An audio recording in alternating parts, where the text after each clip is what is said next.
TAM, a verdadeira história do voo JJ3054. Acidente com avião da TAM no aeroporto de Congonhas completa 10 anos e foi previsto por Juscelino Luz. Águas de Lindóia, 10 de julho de 2017. Histórico e homenagem. Em 2005, Juscelino Luz enviou alertas sobre 2 acidentes, um em 2006 e um outro para 2007. Inclusive, diz em entrevista em 2006, ao programa de Ana Maria Braga, que iríamos ter um outro acidente no mesmo ano. Protocola no jornal Folha de São Paulo, documento sobre o próximo acidente aéreo, acompanhado de testemunha. Ainda naquele mesmo ano avisa via carta registra com ar 2 empresas que fiscalizam o setor aéreo, no sentido de tentar evitar esse acidente. No dia 20 de dezembro de 2006, enviou uma carta para o programa do Fantástico, Rede Globo de televisão, onde falava desse acidente da TAM e da possível morte do pai da música soul, James Brown, que influenciou muitas outras bandas de futuras gerações. Com uma forte pneumonia e que seria 23 de dezembro de 2006 e depois foi respondida pela produção do Fantástico em 29 de dezembro de 2006.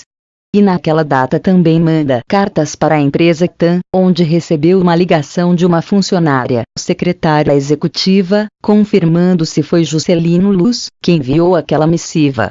Em abril de 2017 envia novamente outra carta para a TAM, alertando sobre a possibilidade daquele trágico acidente. Não contente apenas com isso, lança a revista Revelação segunda edição, de junho/julho/agosto/setembro. Que começou a ser distribuída na segunda quinzena de maio de 2007. O que poucos sabem, no entanto, é que a existência desses alertas espirituais já era conhecida dos responsáveis desde o início de 2005. No seu propósito de salvar vidas, já falava sobre esse acidente. No entanto, não há como afirmar então que não foi recebido por eles, como uma minoria sempre tenta confundir, talvez, por mando de alguém que deve ter interesse de esconder a verdade. A bênção maior veio através do perito forense, criminal em documentoscopia Dr. Reginaldo Tirotti, agindo imparcialmente, fez uma análise minuciosa nos documentos, apontando a veracidade dos mesmos. O acidente do JJ3054. Eram aproximadamente 18h47 do dia 17 de julho de 2007, quando o Airbus A320 da TAM, que vinha do aeroporto Salgado Filho, em Porto Alegre, tentou pousar no aeroporto de Congonhas, em São Paulo. A pista estava molhada e, por causa de uma reforma recente, não tinha grooving, ranhuras, que facilitam a frenagem do avião. De acordo com as investigações, por um erro no posicionamento dos manetes, que determinam a aceleração ou reduzem a potência do motor, a aeronave não parou. Um dos manetes estava na posição de ponto morto, IBLE, mas o outro em posição de aceleração. O Airbus atravessou a pista, passou sobre a Avenida Washington Luiz e bate. Passados 10 anos, ninguém foi condenado pelo acidente com o Airbus A320 da TAM, ocorrido em 17 de julho de 2007. Nesses anos, o caso foi julgado pela primeira e segunda instâncias da Justiça Federal e todos os denunciados pelo Ministério Público Federal foram absolvidos. Nesses 10 anos, a TAM se juntou à empresa aérea chilena LAN, fusão que ocorreu no dia 5 de maio de 2016, e virou Latam Airlines, ou somente Latam como está estampado em suas aeronaves. E as maiores vítimas são todos os entes queridos desses vitimados nesse triste acidente. O acidente foi investigado por 3 órgãos. Um deles, o Centro de Investigação e Prevenção de Acidentes Aeronáuticos, CINIPA, da Aeronáutica, que concluiu que uma série de fatores contribuíram para o acidente. O relatório do CINIPA constatou, entre vários pontos, que os pilotos movimentaram, sem perceber, um dos manetes para a posição IBLE, ponto morto, e deixaram o outro em posição clean, subir.